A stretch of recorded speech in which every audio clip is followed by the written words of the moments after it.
can't tell how someone feels just by looking at them or what they share online. To the outside world, our lives may look perfect, even if in reality they aren't. I'm always worrying about doing well at school, and with the end of year test coming up, I'm not sure how much longer I can cope. My thoughts swarm around my head, sometimes keeping me up all night. Some days it's just all too much, and I feel like I'm lost in space. When I did badly on one of my tests, I just about kept it together until I got home. Then I broke down crying in front of my mum. She listened for a bit, and then she told me that, just like physical health, we all have mental health.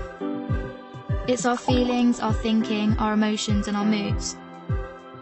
She then said that feeling down, angry, and stressed is a normal part of life, just like it's normal to feel happy, confident, and carefree sometimes. We all have positive and negative emotions that come and go based on what's happening around us. These are everyday feelings. Good mental health means experiencing negative emotions. It's not always about being happy.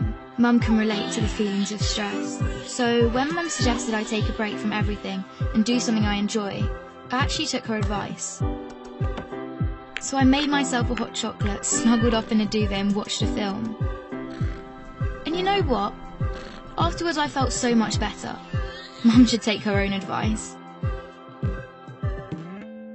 Most of us only ever share the good things. We don't like to share how we really feel.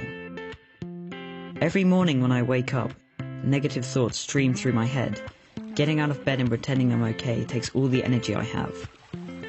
As the day goes on, the negative thoughts turn from a stream into a river. The water rushes through my head so loudly it's hard to concentrate in lessons. And some days it's so bad it feels like a waterfall that's trying to pull me over the edge.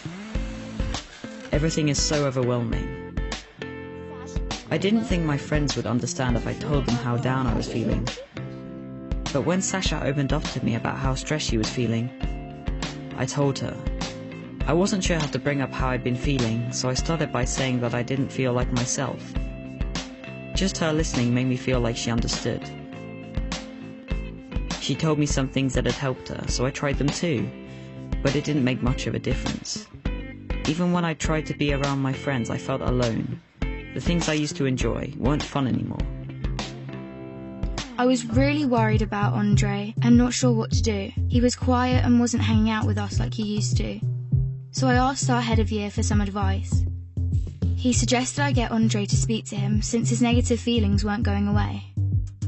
I didn't want to speak to our head of year, but I also didn't want to keep feeling so down, so I went.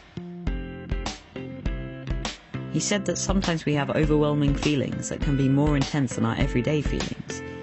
These feelings hang around for a long time and change the way we feel, think, and behave. They can stop us doing what we want to in life. That's what I was going through. He also said that if we're physically unwell, we let people know, we ask for help. It should be no different with mental health. Sometimes our overwhelming feelings are brought on because of things in our life. Sometimes they happen for no reason at all. After hearing this, I felt much less alone and it felt good to talk. Scientists have found exercise can help when you're feeling low, so our head of year encouraged me to sign up to the school football club, which Sasha was already in. I still have days when the river is there, but now I'm beginning to understand my mental health. I'm learning how to cope. Our head of year reminded me that my friends, family, teachers, and lots of others at school are there to help just as much as he is. I had no idea the people around me could be so understanding. And while it's not always easy to talk about my mental health, the person I'm talking to might be able to help. If you don't feel like talking, that's fine. You could try writing, sports, reading, art, music, playing with your pet, whatever makes you feel better. If you're the person someone talks to when they're struggling, just listen with no pressure or judgment. You don't have to have the answer. If you feel unsure about anything, you can speak to a trusted adult.